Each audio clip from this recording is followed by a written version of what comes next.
What's going on, guys? Welcome back to the Vision Board Podcast. Today, we have a special guest, one of my good friends that I met through... Damn, where did I meet you? Facebook or Instagram, I think. It had to be Instagram. It was Instagram, yeah. Because I don't really fuck with Facebook like that. I met this dude through Instagram. We just started, kind of following each other and liking each other's stuff. And I actually rented a strobe light. From him that I kept for almost a year. Damn pandemic, But without further ado, let me introduce my good friend, owner of Tea Tree Productions. Yes, sir. Tell him a little about yourself and your business, man. Yeah, my name's Chris. I'm with Tea Tree Productions. Like Quay said, we met on Instagram, over a year ago. Borrowed a lens, we just kind of kept in touch. Super inspirational dude. I appreciate the inspiration.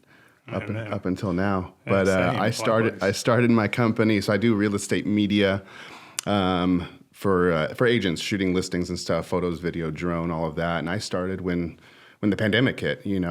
Was working 3 jobs, was a full-time DJ, full-time bartender, and was shooting for around 3 or 4 agents prior to COVID, and then found out I was having a baby, or my wife was having a baby, and so pandemic hit. And the world threw us a curveball, and so I lost two of the 3 jobs and went full-time, decided at that point to go full-time with the media company, and started just reaching out to every agent I knew. And I had, luckily, a couple of friends that I went to high school with that are big agents in the South Bay area specifically, and was able to get in with one of them on a $4 million listing. First big shoot of mine, like you said, YouTube Academy, and was learning a bunch through that and figured it out. Reached out to a friend, another guy that I met on social media on Facebook that was doing the same business in Wisconsin. He was doing $100,000 a month in houses, shooting 10 to 20 homes a day. A team of 10 to 15, people that were shooting for him. And so I reached out to him, met him on a Facebook group, and he kind of navigated and guided me through it, and crushed the shoot, the $4 million home. And so they started giving me more stuff, and I could just mention their name and to other agents, and they're like, "Oh, you shoot for them? You're in right away."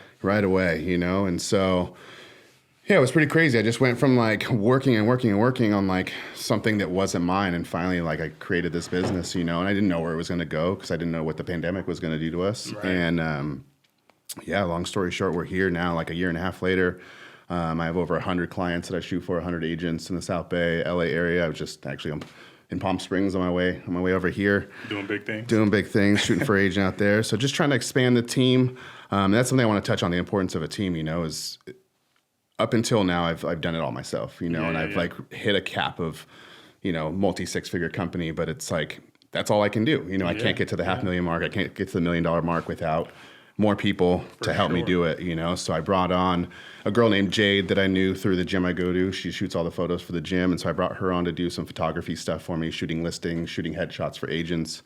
And then I met another guy named David, who's my full-time, he does everything, photo, video, drone, everything that our company does, he was able to do, was doing it in Colorado, moved here with the pandemic, and brought him on recently, and he's just been crushing it. So it's been good. Full-time admin. My wife runs the social media, try and keep the family involved. My little one's a CEO already, running the house. Yeah, there you go. Start them young, man. Start them young, but it's crazy though. So I want to ask.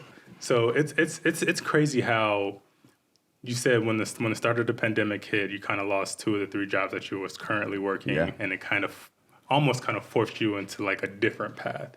And I just want to kind of touch on it's crazy how when something like a pandemic or a tragedy like that hits can kind of force you into doing something that you were kind of meant to do this whole time. Yeah, and that kind of goes back to, I talked to you before we hopped on the mic, but my story just in general, is back when I was 18, I wanted to get into Hollywood. I wanted to be the next Steven Spielberg, producer, director. Right. Went to Cal State Long Beach that has a really good video or film production school. Right.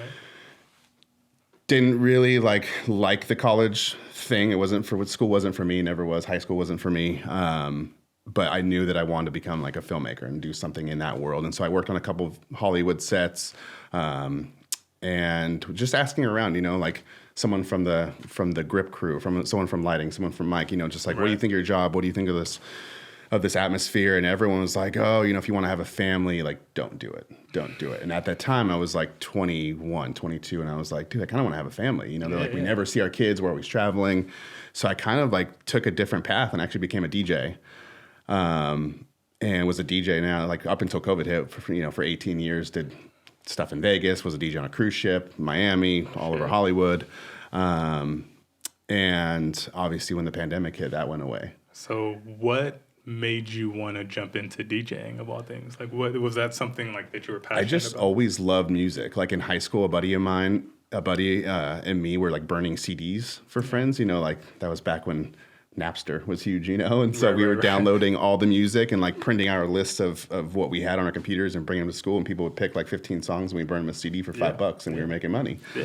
I mean, I think we all had kind of sounded like a little there was someone job. that did that at every high school. There was always somebody that did that at every high school, middle school, whatever, because I was someone that used to do that and burn CDs off of like Kazaa, LimeWire, and stuff like that. Yep, LimeWire was the other one. And just burn CDs and just charge them like $5. Go get a pack from Walmart for like 20, 30. Yep, the stack of the CDs that don't exist anymore. Like the black, blue, green. Yeah, man. I think that started my back to like the whole reason of this podcast is entrepreneurship, and I think like that business mentality set in early, and I knew I wanted to do it, and so the DJing was cool because I was able to like run my own schedule and do bookings and stuff, and then to kind of like make ends meet, became a bartender and was working in restaurants and.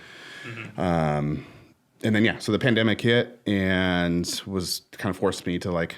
Those two jobs went away with DJing and bartending because restaurants and bars closed. Right. But I had this like love for video and like wanting to do it, and like was all the vacations we went on, my wife and I like was always there with 2 GoPros and a camera and a drone and like way too much gear to shoot our vacation. It was supposed to be just like a nice getaway, but I made it work, and and so when the pandemic hit, those 2 jobs went away. I went full time with the real estate media company, and I like really chose my path of real estate because I saw what the market was doing, and I think it was a good choice. Like I said, multi-6 figures in my first year and a half, and it's getting bigger. Yeah, so. I want to dive into that because when I was getting into the whole filmmaking career, I wasn't necessarily getting into it to try to make money or getting into it to try to start a business or start a career. It was just, for me, it was more so of getting videos that were good enough to help me promote my personal training brand. Right. So for you, when you started, like you said, you went to school, you wanted to be a Hollywood producer, you wanted to make movies and do all that good stuff. So when you started picking up the camera officially and started making things, you kind of gravitated to real estate. Why? I mean, like, what got you to like go towards real estate more so than anything else? I know you said a little bit because of what the market was doing. But. Yeah, and I knew I had friends. I didn't really have like a niche for, if you want to call it that. Hollywood would have been it, like big Hollywood production, but that kind of went away. My dad actually owned his own moving company, and he used to work for a lot of like A-list celebrities, and so I would go to houses and I would help him move furniture, in and out, and so I was seeing these houses, like firsthand, like, dude, these places are sick. Like, I want to be in one day, whether I live in one or work in one or whatever. And so I think that's part of the reason that I gravitated towards real estate was because I'm like, dude, I can shoot these homes, these luxury homes that my dad used to move furniture around, and get myself back in that in that world. Yeah, for sure. Luxury real estate. And I, like I said earlier, got lucky with one big agent that does a lot of luxury listings. And it's kind of, I nowadays do everything from $500,000 up into $20 million houses, so it's been pretty cool to see the things I've seen, the houses I've seen, the people I've met. And that's insane. So we were talking a little bit off camera, and you were saying that, so basically the start of the pandemic, you lost 2 jobs. Yep. You started picking up a camera and you were just like, what the fuck am I going to do next? Yep. Real estate was one of the things that you went into. Yep. So talk about, and we're only in 2022 right now, by the way. So at the start of 2020, basically, start of the pandemic, you told me that from then until now, you're making about $200K a year. Yeah. How does one go from having only shooting 4 people or having 4 real estate agents on your... I don't know. Because that's one thing is like you've grown so quickly over the course of the last... I know the real estate market. But I can say that about you. When I met you, saying, do you have a similar story? Like you started out early, like right pandemic, just a little bit ago, and you're doing. I mean, look around. Like, I'm trash, bro. Don't let all these guys... We're both doing our thing, I'll say this. This is my secret, and it's not a secret because everyone I think knows it or should know it. It's all about who you know. And it's about putting yourself out there and not being scared. I knew a couple big agents. Hold on. That's a nugget right there.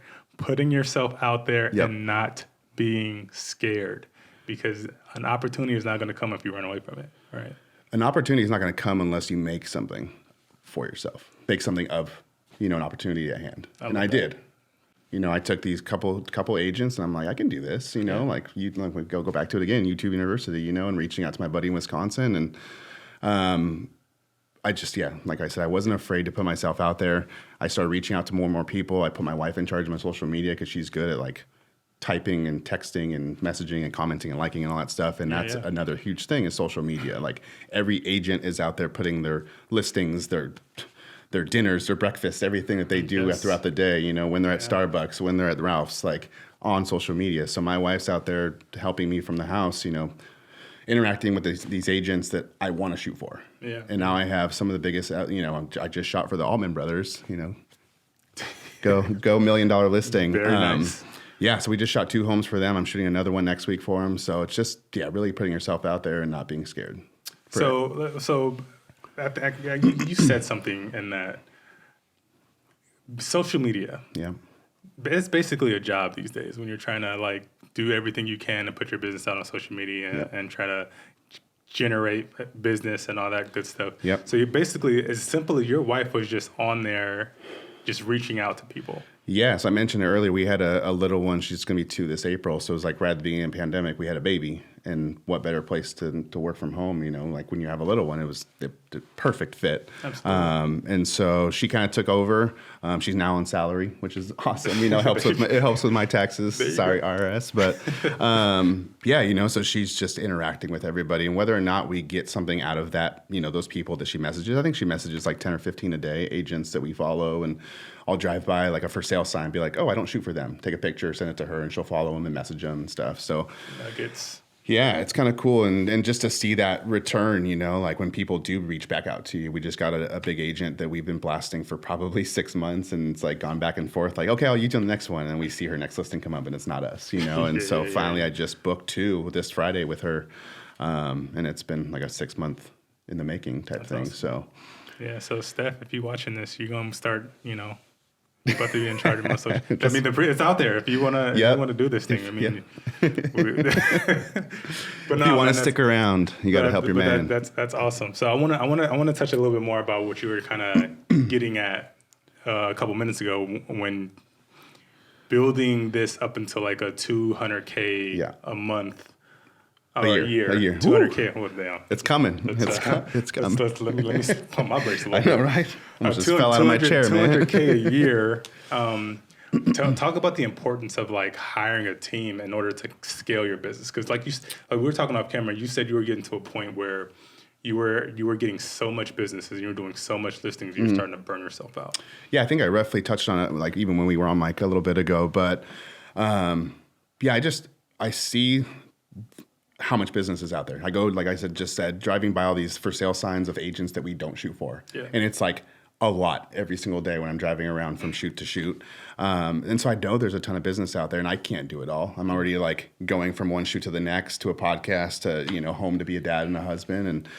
And I luckily don't. I have a team of editors that do all my photos for me. I have a guy that does videos for us. Because if I were to get home and have to do that as well, I would probably be divorced. Yeah, sorry. That's sorry. So I realized that really early. Like I brought on the first person I brought on was a photo editor, and I was like, I just need to get home and like Dropbox them files and go to sleep and wake up and have everything done. That's the best thing in the world when you can go out and shoot and don't have to worry about the editing. Yeah, I pray for jobs like that. And I love when you and I talked a little bit ago. Like I loved it to still edit video. Like I have kind of a passion about it, and I keep looking over at your 48-inch widescreen or 49-inch widescreen, whatever it is.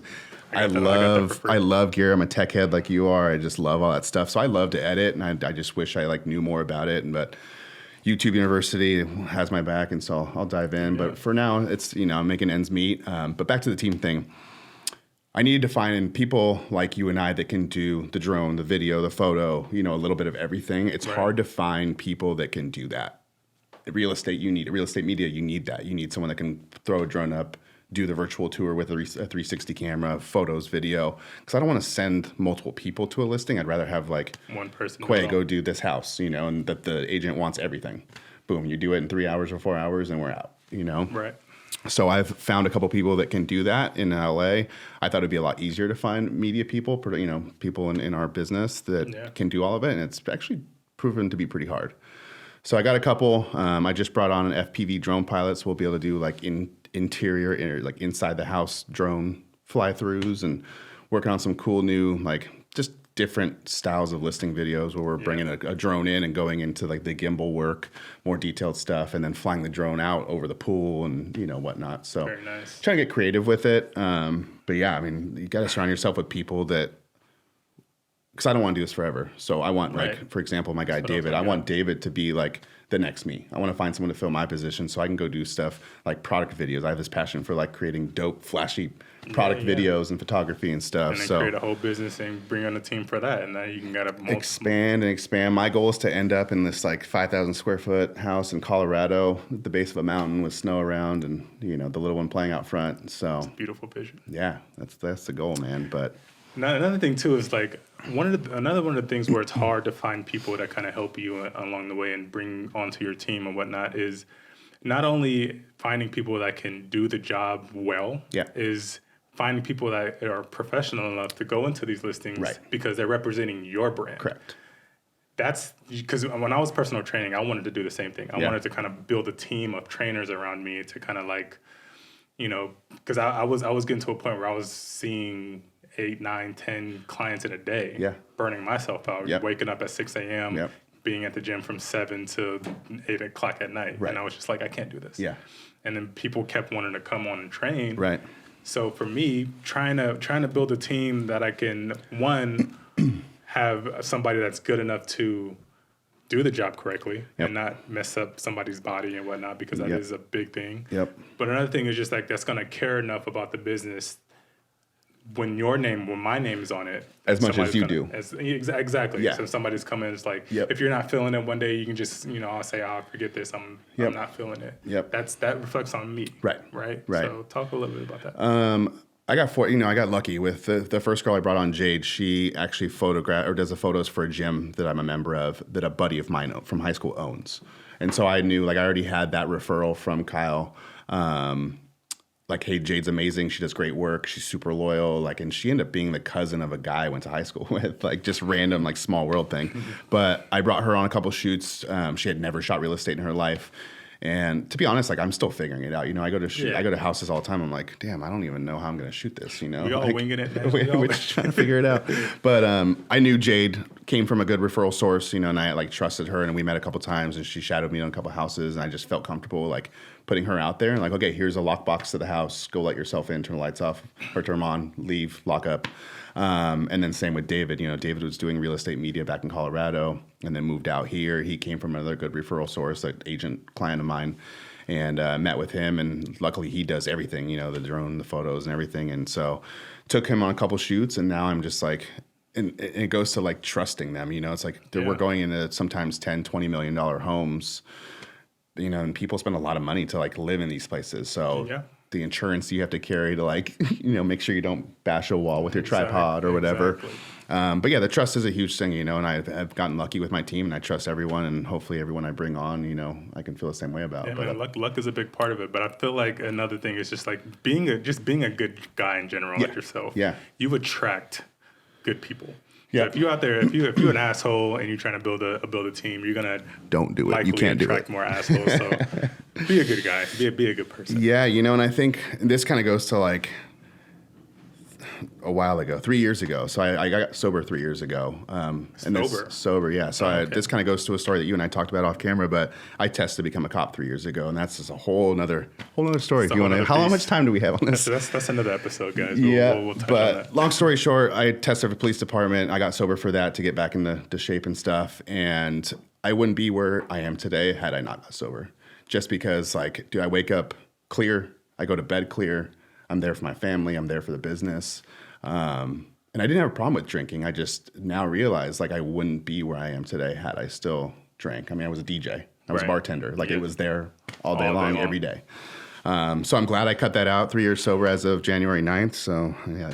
3 years sober, January 9th. 11 days ago. It's a big thing. You probably didn't know this about me, but I used to work in a bar. I worked in a bar for almost 3 years. Yeah. Not bartender. I was a bartender. I was a bouncer. Gotcha. Yeah. Yeah. I'm a little skinny.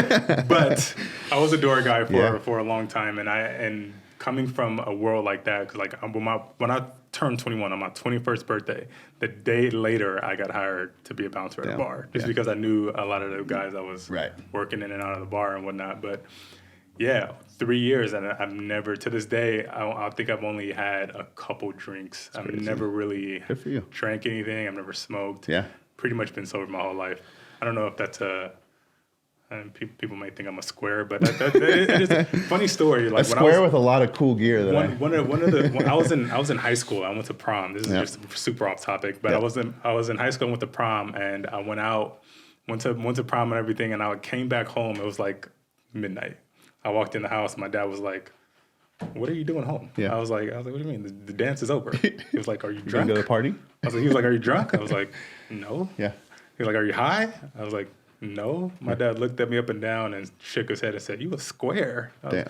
So to this day, I don't know if you'd say that today because it is what it is. Yeah. But yeah, he called me a square for not drinking and smoking being under the age in high school and whatnot. Whatever. I just thought that was funny. But if you knew my dad, you'd laugh at that. Yeah. No, but it goes back to a testament of like what you built in a year and a half too. And I think a lot of people that are sober can say the same thing. You have to have that clear mind because going into business and being an entrepreneur is one of those things where it takes all of you. Right. Because one person you can have a 9 to 5, work for a company. Those funny Instagram reels. They're like, "Oh, I quit my 9 to 5 to become a content creator and work 24/7." Exactly, right? So like a lot of people, and for me, when I started, because I've been pretty much an entrepreneur since I was burning CDs. Yeah, burning basically, right? I mean, man, it goes all the way back to me in middle school, and I used to.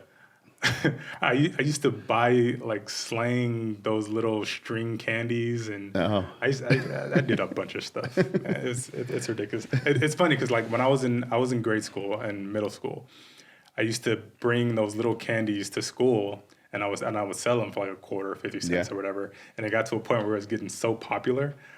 I basically started like giving my friends package to go sell under you, not knowing that I was building a business in middle school and Pyramid I had a bunch scheme. of little employees. But that was the big, and that's kind of how I always knew that I was meant to be an entrepreneur, do something on your own, and do something just kind of solely on my own. Yeah. And a lot of people, what I want to say is a lot of people that have this notion of entrepreneurship, it's not a lot what people think, right? Because a lot of people think that, you being an entrepreneur, you're going to be making a ton of money and you're going to have all this financial freedom and all this other stuff. Being a entrepreneur like we are in the beginning stages, you probably work the most in your life, until you get to a point where you can hire a team, and then you can let your work kind of manifest itself. Yeah, I'm gonna say yes and no because I still feel like I work my butt off. Every day I wake up. I was up at 5:30 this morning. Yeah, and you're still at the beginning stages. Yeah, and that's crazy. Yeah, exactly. Yeah. 2 years in, making over $200K a year. Yeah. It doesn't happen to everyone, and I always go back to luck, and it's a little bit of luck and a little bit of sweat, blood, and tears. But yeah, I think you and I both have the right mindset, and we're in it for the long run. And like for me, it's now my little one. It's all about my little one. Yeah. And if I don't have 2 to 3 jobs lined up every day, like I can't provide for my little one and my wife. So that's my why. And I want to say this too. It's like if anybody out there is looking to get into entrepreneurship and something that you kind of want to do, whatever your niche is, whatever your career path of choice is, you have to do it for the right reasons. Do it 100%. 100%. For me, when I started personal training, it wasn't about the money. Right. It was about helping people become better people. Yeah.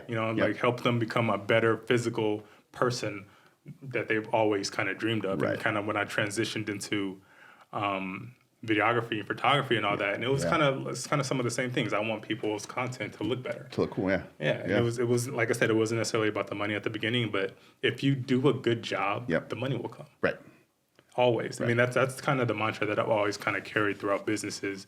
Show up, do a good job, do it for the right reasons. You will get paid. You will continue to get paid, and things will start to happen for you because you're doing things for the right reasons. Yep. That means our time is up. We got a couple more minutes because this conversation is going so good. It's kind of hard to just stop cold turkey. But yeah, man. I also do a lot of like research too, like in my competition wise, like who's around me, what are they doing, why are they doing it, what can I do better than them? Right. And for me, with real estate media, real estate is selling so fast nowadays, especially in the LA area. Dude, real estate's crazy. The agents want, I mean, you film some of it, like agents want their videos and photos next day. And so a lot of my competition isn't at that next day level. They're still going home, editing their own photos, where I've like quickly outsource this team to do it for me. And so I can offer 24-hour turnaround on photos, and agents are like, oh, damn. And so I'm getting a lot of my competition, but a lot of my competition's clients, because they hear about my turnaround time. Absolutely. Customer service, I'm still the one running it, like I do have an admin, but everyone has my number. They're texting me, calling me at 10 o'clock at night, booking, so. So I did this one real estate listing yesterday, and it got pushed twice because of the weather. Yep. So the agent kind of told me, he was like, all right, I need to push it one more time, but if I push it to Wednesday, would you be able to give me the video by Thursday? By Wednesday night. I was like by Wednesday night. So I was able to shoot it. I shot it within like an hour. Yeah. But that goes to like me, like for the past year, I've been doing a lot of real estate videos. Yep. So I've done enough videos to where I'm good enough to go out and shoot it really quickly. You know what you're going to do. You know what shots you need. Exactly. Yeah. You shoot to edit. Put it together. Yep. And now like I put that video together probably in an hour and a half at the very most. Yeah. And that's just like not even trying to hurry. But that's because we shoot to edit. There's a lot of guys out there, they're like, oh, I'm going to start here and then go over there. And it's like, no, start at the front door and work your way you're out. Like all over the place. So now if you shoot the edit and you shoot it in a sequence, now every time when you go into your editing software, the next video is just the next clip. Exactly. And if you're going through and you shoot a shot and you're not going to use that shot, delete it. Delete it. Yeah. You know what I'm saying? And it makes your life so much easier. That's why I really like real estate, and I want to kind of continue doing real estate, and I want to try to. I'm going to hire him. He doesn't know yet. Guys, this was my plan to kind of bring him onto the podcast so I can hopefully get a job. No, but I kind of always want to end these. Just look into your camera. If you can give advice to somebody that's looking to start their own thing, whatever avenue they're trying to get in, what's advice that you can give them to get started right now? I said it earlier. Don't be scared. Go for it, and don't be scared to put yourself out there. That's the biggest thing. And reach out to people that like are friends of yours. Say it, for example, real estate. I reached out to a real estate agent. Like you like to film fitness videos. Like reach out to people that you might know that are in the fitness industry, and use your already like established network. To build and build and build. Yeah, man. That's the biggest thing. I'm glad you said that, because a lot of people, I feel like. Because there's this saying that, people are scared of failure. Right? There's a lot of people say like they don't want to start anything because they're scared of failing. Yep. I look at it a little bit different. I dive a little bit deeper because I feel like people aren't necessarily scared of failure. I think the reason why people don't want to dive into the business that they want to go into is because they're scared of success. Yeah. You know what I'm saying? Because if I go into this and it blows up and it does well, now I'm responsible for this thing. Now I have to really do it. Right. And I feel like people are scared of that, and they don't know what that next step is going to be. They don't know what to do. Yeah. And it kind of gets a little crazy because, like you were saying, you made $200K in a year, and you went to your CPA and was like, Yo, you owe this much money? What the heck? Do you have this much money? I'm like, I don't know. I just bought all this gear and all these lenses and all this cool stuff. But so my biggest thing is just like don't be scared of failure for one, but don't be scared of success either, because that's one of the things where I feel like a lot of people don't know that they are. Because a lot of people are scared of success, but they don't necessarily know that they're scared of success. So just get out there. Yep. Whatever it is, man, just like he said, get with a bunch of like-minded people that's doing what you're doing and trying to do what you're doing, and just grow and work in apprenticeship. Don't be afraid to work for free, just to kind of get yourself going, get yourself into the right circles, and let things happen for you. Yeah.